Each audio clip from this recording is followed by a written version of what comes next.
Haya what? You're hiring bodies to parade. Yeah. He That's said never that. had in African culture. It's never had in African culture.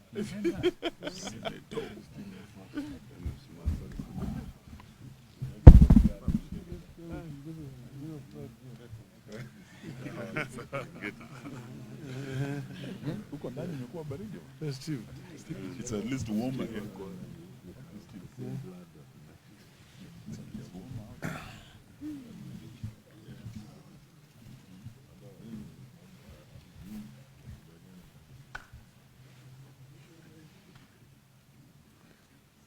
Are we ready? Huh? Paparazzi. We ready? Huh? 1 minute.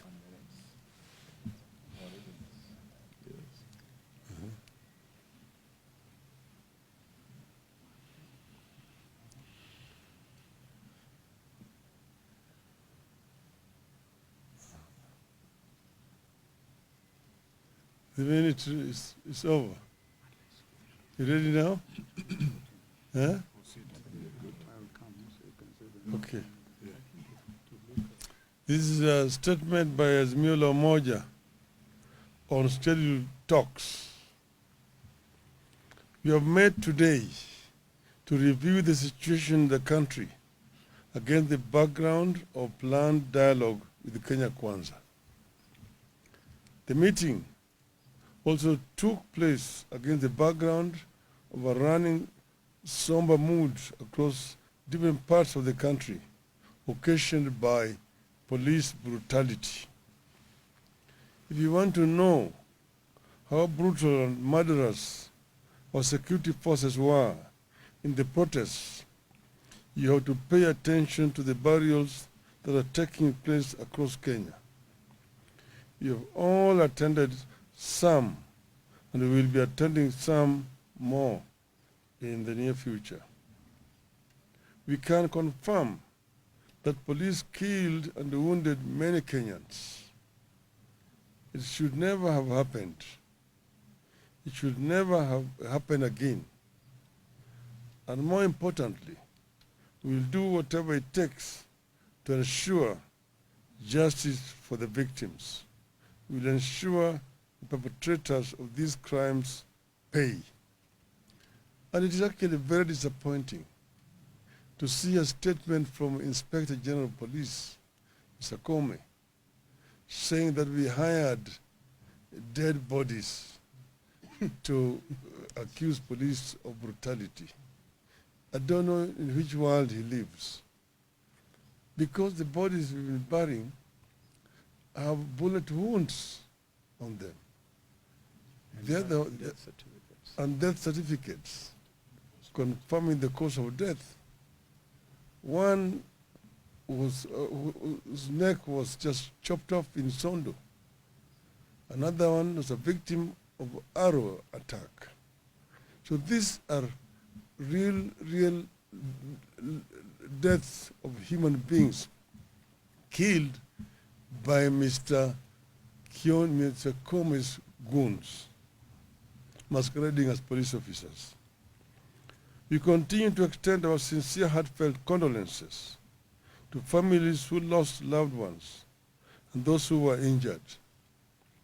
We thank all those who have contributed to our benevolence fund that has enabled us to extend some little help to victims and their families.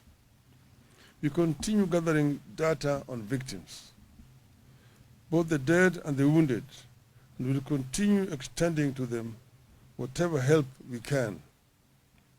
We appeal to all the people of goodwill to continue contributing to the fund in solidarity with our quest for a free, just, and a fair country that is governed in line with the Constitution and puts a high premium on the lives and rights of citizens.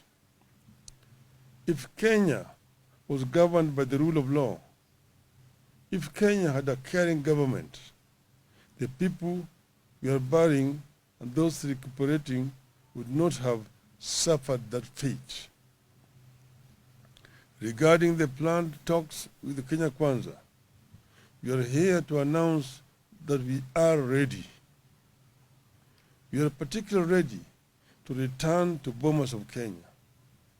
We continue regarding Bomas of Kenya as a sacred ground when it comes to the quest for reform, change, and national healing.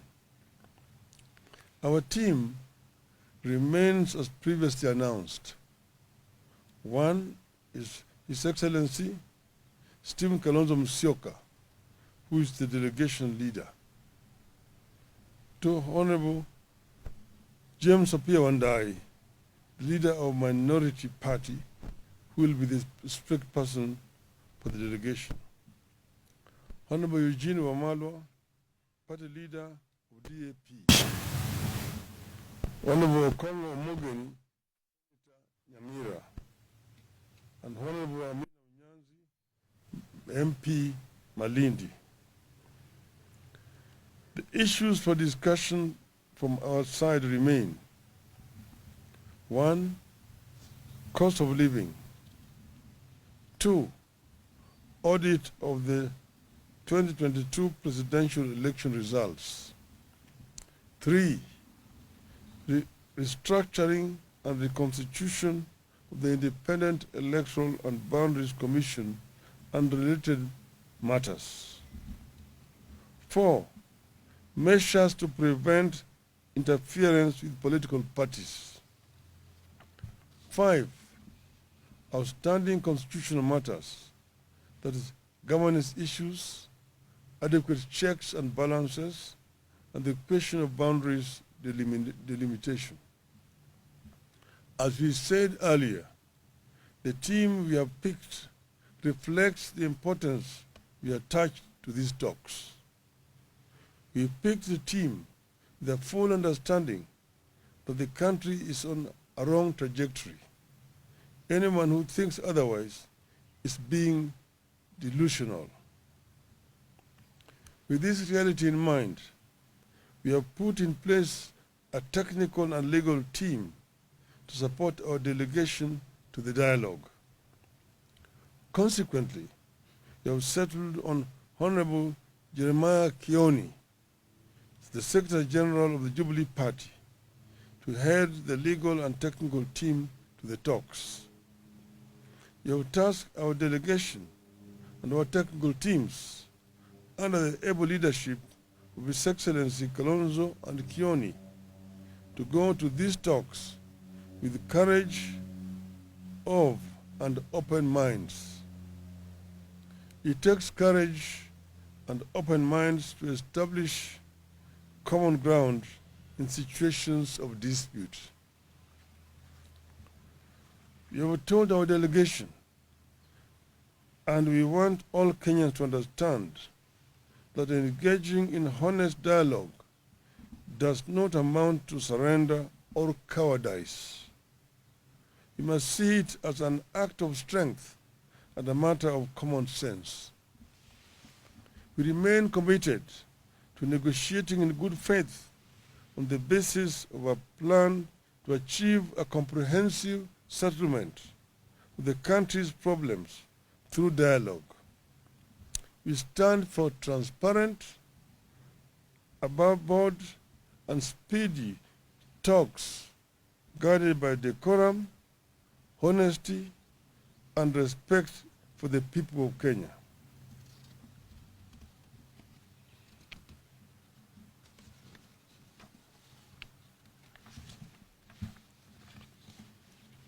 As a party, we believe that this country deserves peace, not paralysis.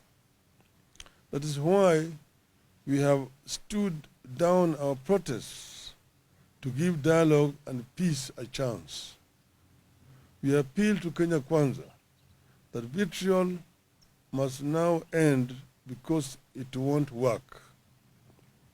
Propaganda must now end because it has not solved our problems this past year, and it won't in the coming year.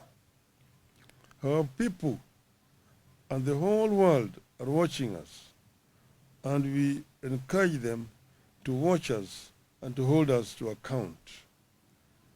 Finally, I wish to thank the team that was led by Honorable Otiende Amolo for what they did in representing Azimio in those talks that collapsed.